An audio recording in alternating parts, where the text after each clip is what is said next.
بسم اللہ الرحمن الرحیم۔ اگر آپ ہیڈ فون کا استعمال کرتے ہیں تو آپ کو یہ آواز اور بھی زیادہ خوبصورت لگے گی۔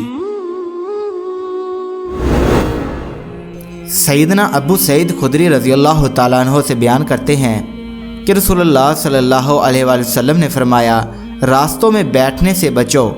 صحابہ نے کہا، اے اللہ کے رسول، ہماری مجلسوں کے لیے اس سے کوئی چارہ کار نہیں ہے، ہم نے راستوں پر باتیں کرنا ہوتی ہیں۔ آپ صلی اللہ علیہ وآلہ وسلم نے فرمایا، اگر تم نے انکار ہی کرنا ہے تو پھر راستے کو اس کا حق دیا کرو۔ انہوں نے کہا، اے اللہ کے رسول، راستے کا حق کیا ہے؟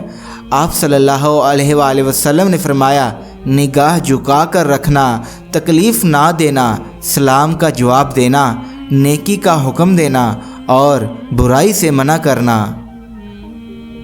سیدنا ابو دردہ رضی اللہ تعالیٰ عنہ بیان کرتے ہیں کہ رسول اللہ صلی اللہ علیہ وآلہ وسلم نے فرمایا، قیامت والے دن ترازو میں سب سے زیادہ فضیلت والی اور ایک روایت کے مطابق سب سے زیادہ وزن والی چیز حسن اخلاق ہوگی۔